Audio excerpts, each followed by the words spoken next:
Good afternoon dear students.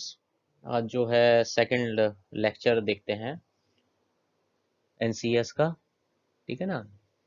तो introduction ही है, हालांकि मैंने एक वीडियो डाल दिया है वो सोलर एनर्जी से जो भी इनिशियल नॉलेज रिक्वायर्ड है वो हमने उससे एक लेक्चर डाल दिया है यूट्यूब पे। और आई होप आप लोगों ने देख लिया होगा। ठीक है ना। तो ये इंट्रोडक्शन है एनर्जी के बारे में। तो ये मैंने बाद में डाला, बट आप इसे ज़रूर देखें। और एनर्जी के बारे में आपको पता होना, इससे एक न्यूमेरिकल जरूर जाता है। तो स्टार्ट करते हैं। तो types of the energy source. ठीक है ना। तो ये मेनली एग्जाम में पहला क्वेश्चन बनता ही बनता है आपका कि क्वेश्चन नंबर 1 ये डेफिनेटली आता ही है। सेमेस्टर एग्जाम हो चाहे कोई सा भी एग्जाम हो, उसमें एक क्वेश्चन आपको मिलेगा ही कि right the what is the energy, right it types. इसके टाइप्स जरूर बताइए। तो mainly energy source available can be divided into two types. Mainly the solar energy या जो भी एनर्जी है, टोटल एनर्जी को दो पार्ट्स में डिवाइड किया गया।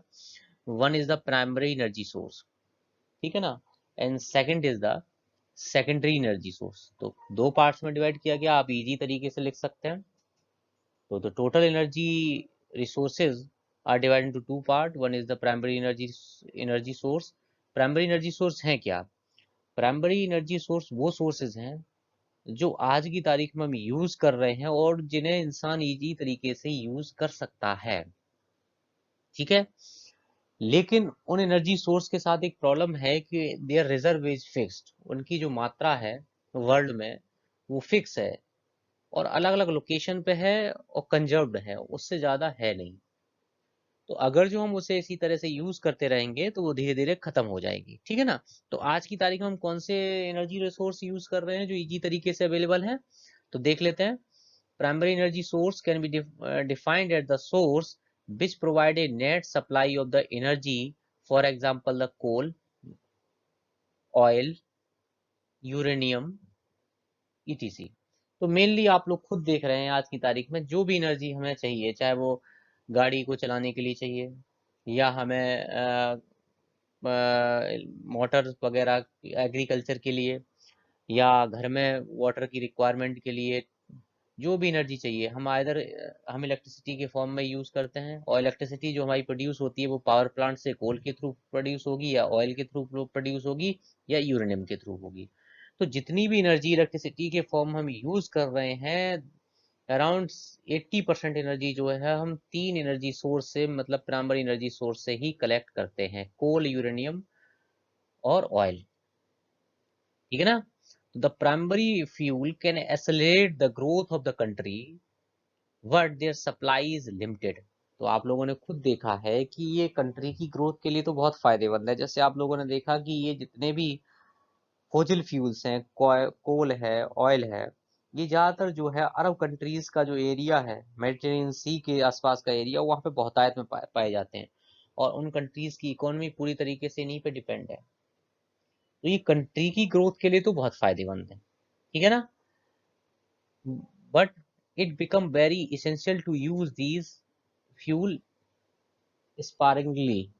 ठीक है ना। तो इन फ्यूल्स का जो हमें यूज जो है किफायती तरीके से करना है। इस वर्ड का मतलब है किफायती तरीके से, किफायती तरीके से यूज करना है। ठीक है ना। तो हमें ये ध्यान रखना है कि इतना हम यूज न करें कि एक दिन खत्म हो जाए और पूरी तरीके से हमारी फिर एनर्जी रिक्वायरमेंट अदर फ्यूल पे ही हो जाए और हम पूरी तरह से इसी पे डिपेंड रहें। ठीक है।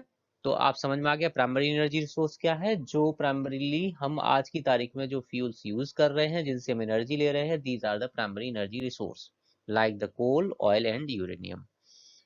सेकेंडरी एनर्जी रिसोर्स क्या है? The secondary energy resource is required for the economy of the country for reducing the environment pollution.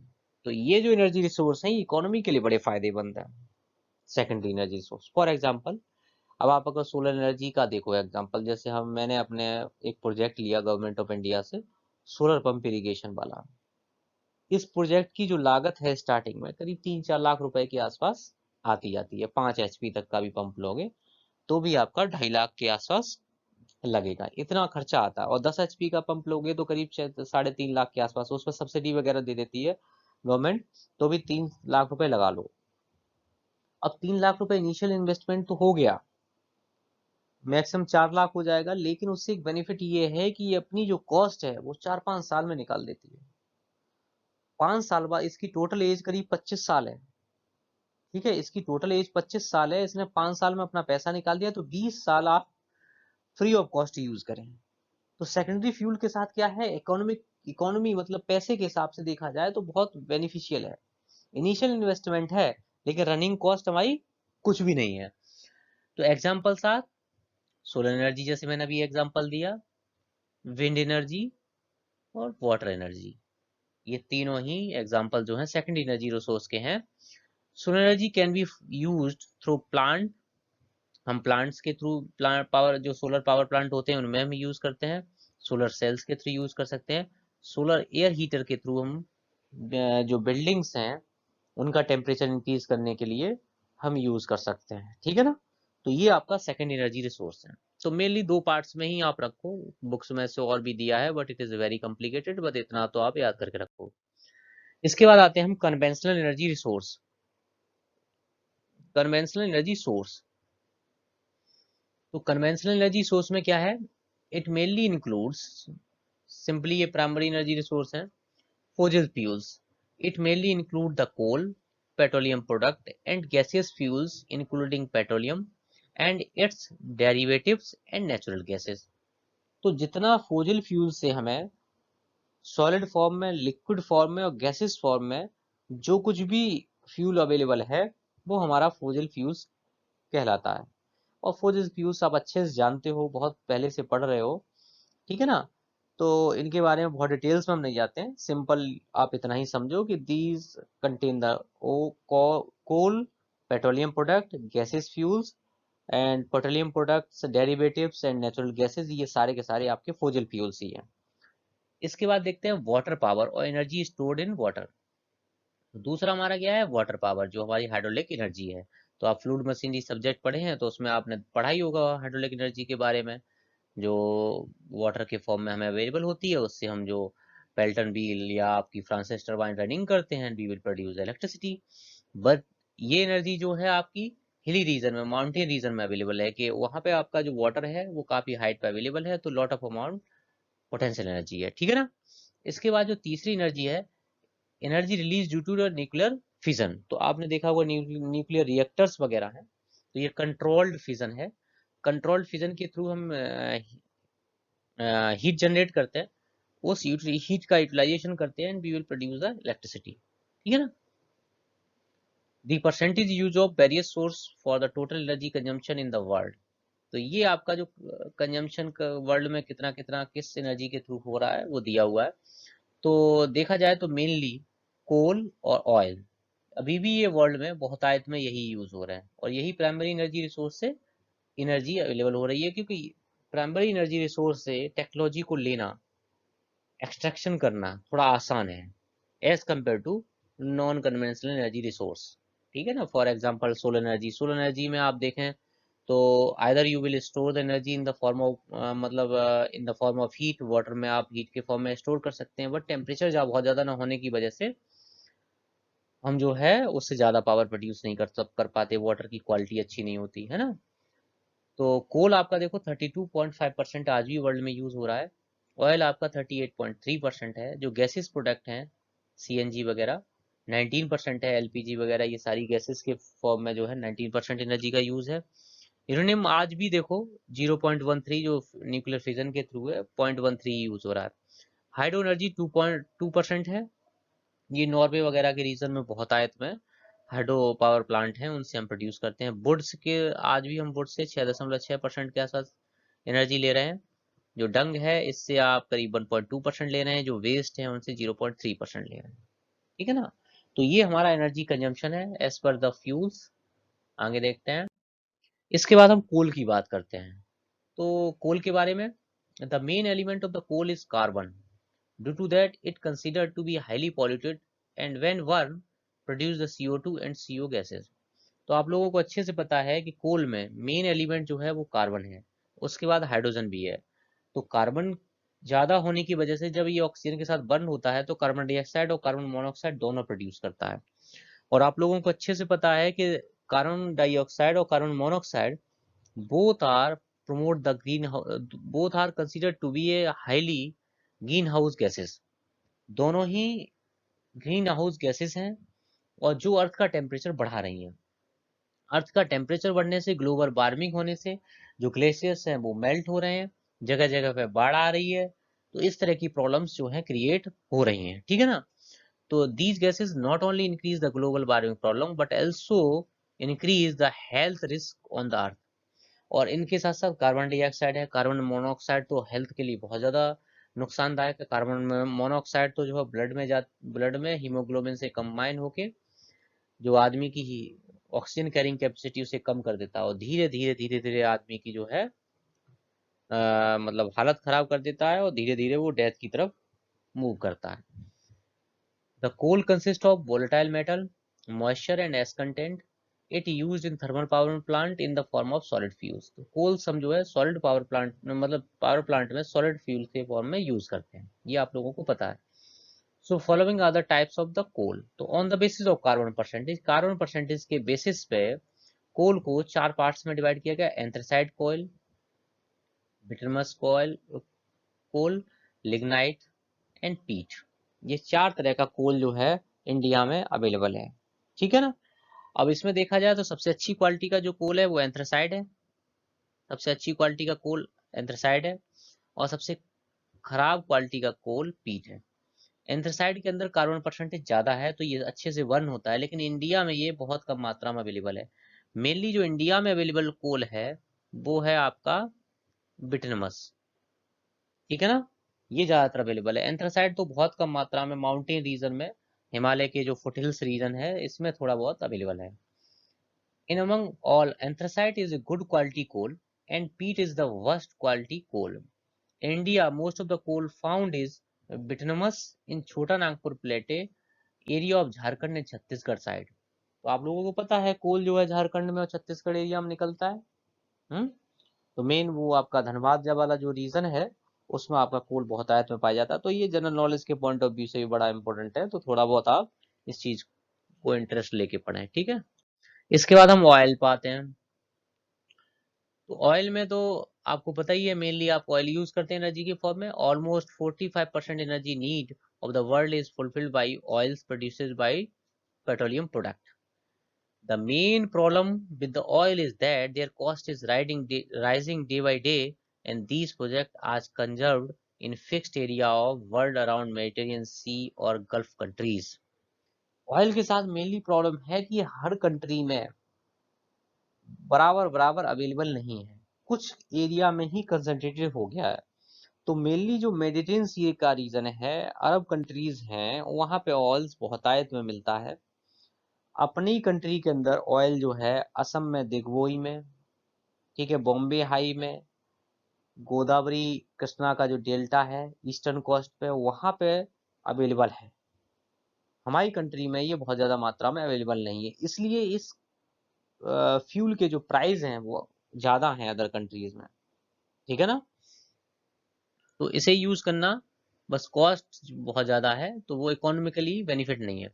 In India oil bearing areas located in Assam, Tripura, Manipur, West Bengal, Ganga valley, Punjab, Himachal Pradesh, Kutch, eastern western coast, Andaman Nicobar, Lakshadweep, the continental shelf near to sea. इस area में oil available है। The oil as a fuel is used in diesel pump for agriculture and for automobiles increase its demand, but due to increased pollution of the world create the lot of environment and health problem। तो आज की तारीख में जो world का मतलब mainly pollution जो है इंक्रीज होने की वजह से, ठीक है ना, इसे चेंज करने की जो है बात चल रही है, इन फ्यूल्स को हटाया जाए, अदरवाइज एक बार मुश्किल हो जाएगा। ग्रीन हाउस गैसेज इतनी ज्यादा बढ़ जाएंगी, या इसका टेम्परेचर बहुत ज्यादा हाई होने की वजह से यहाँ रहना मुश्किल इस प्लानिट पे पड़ जाएगा। अब आते हैं नेचुरल गैसेस पे।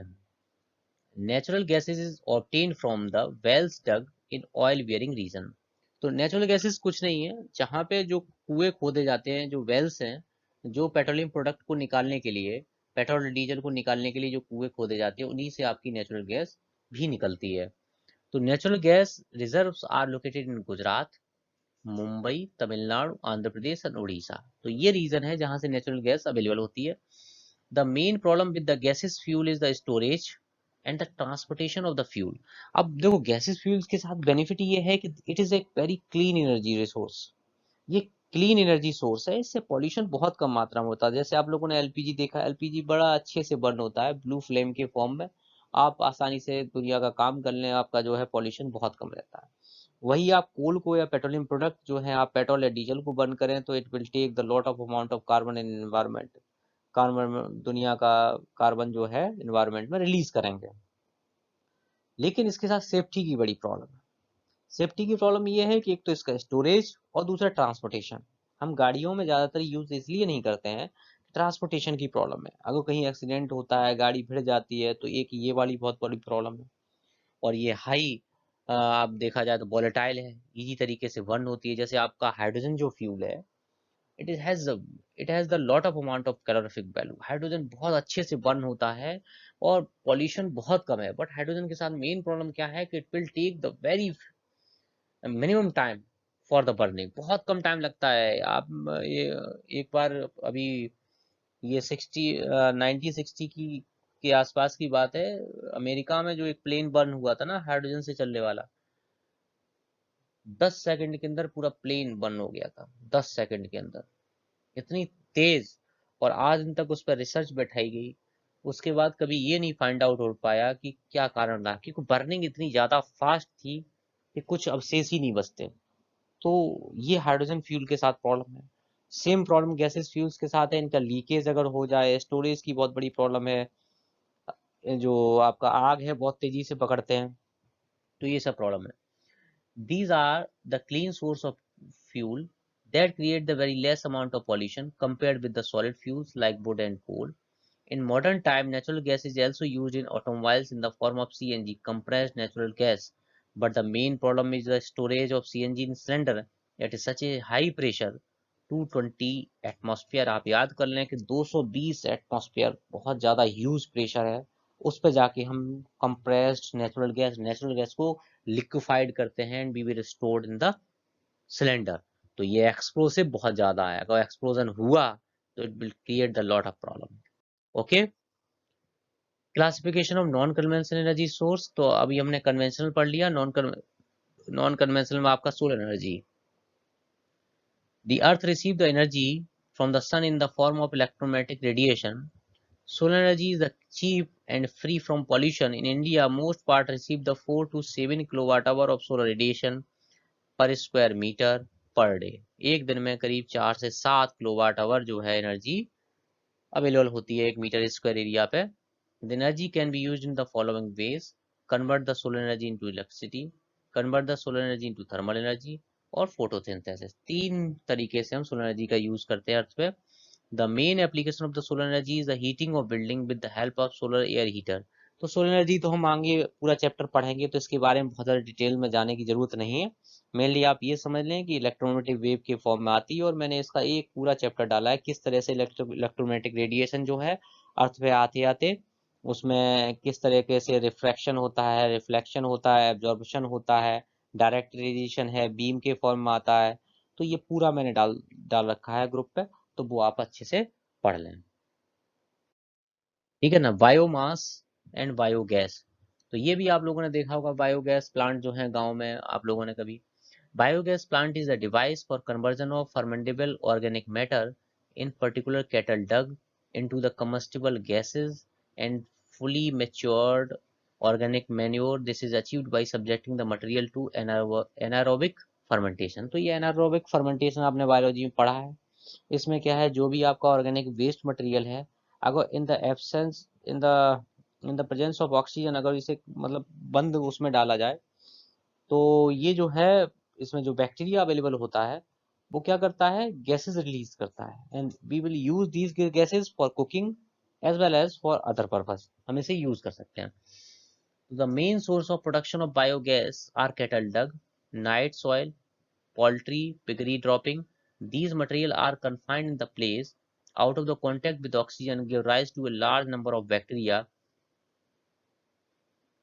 हाँ, तो इसे ऑक्सीजन की एब्सेंस में अगर रखा जाए तो बैक्टीरिया जो है वो गैसेस प्रोड्यूस करते हैं. These bacteria convert the carbohydrates, protein, fats into the volatile acid and carbon dioxide.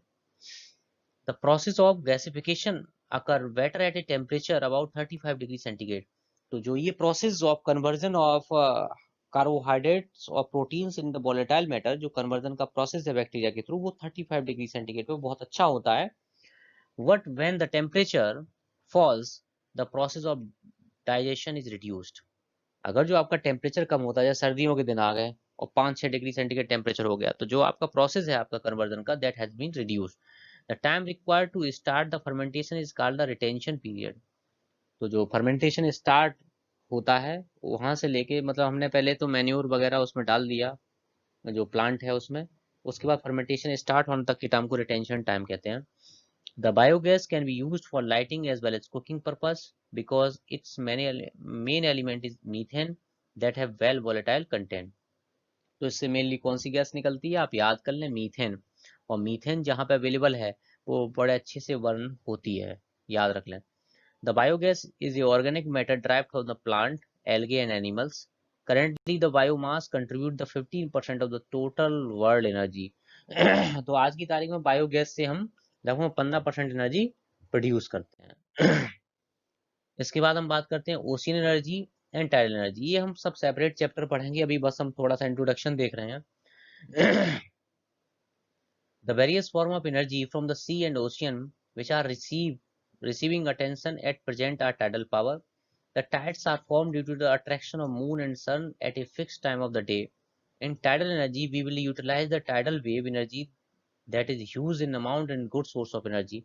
तो tidal energy क्या है, जो tides form होते हैं, तो एक बार क्या है कि जिस दिन में मान लिया tides राइज होता है, तो जब रिटर्न होता है तो ये नीचे की तरफ गिरता है, तो जाते समय भी एनर्जी प्रोड्यूस कर सकता है, आते समय भी प्रोड्यूस कर सकता है. तो हम क्या करते हैं, टाइडल टर्बाइंस वगैरह यूज करते हैं, उनसे एनर्जी प्रोड्यूस करता है.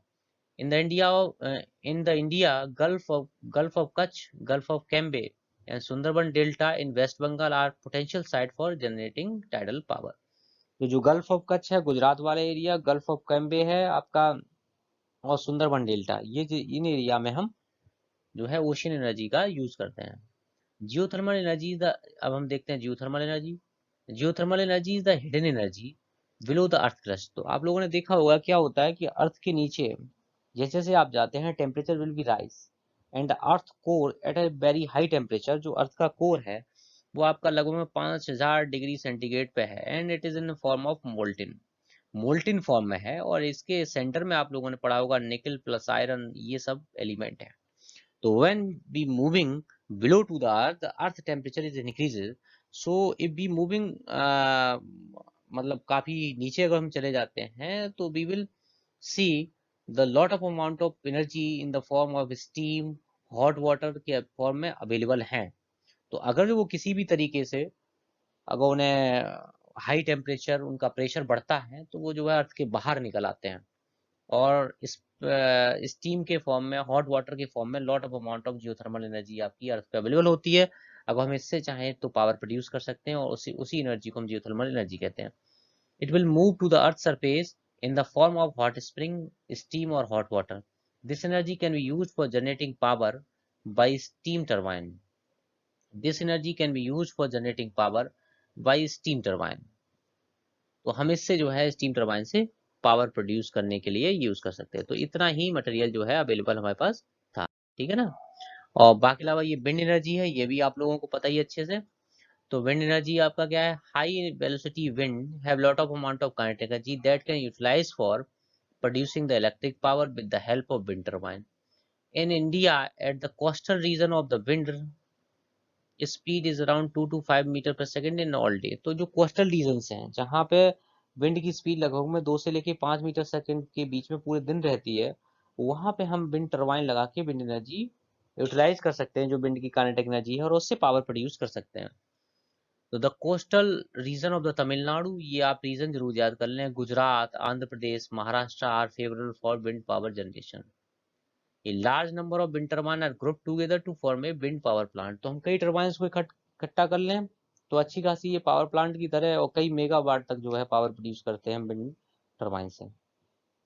तो ये सिंपल इंट्रोडक्शन था एनर्जी के फॉर्म में। तो मैंने सिर्फ इतना बताया कि टाइप्स ऑफ कितनी तरह की एनर्जी है और उनके बारे में छोटा छोटा इंट्रोडक्शन। आगे हम नॉन कन्वेंशनल एनर्जी रिसोर्स में जो आगे के चैप्टर हैं उसमें सोलर एनर्जी है, फिर उसके बाद आपका टाइडल एनर्जी है, उसके बाद बायोगैस एनर्जी है, बायो प्लांट हैं, और आगे के जो और भी चैप्टर्स हैं जियोथर्मल एनर्जी है, ये सारा कुछ पढ़ेंगे। अब हम अलग अलग सबको डिटेल्स में पढ़ेंगे, ठीक है ना। जैसे सोलर सेल्स के बारे में भी है इसमें, तो ये सारी चीज़ों को पढ़ेंगे। हाल फिलहाल में ये इंट्रोडक्शन बस इतना ही था। Okay, thank you.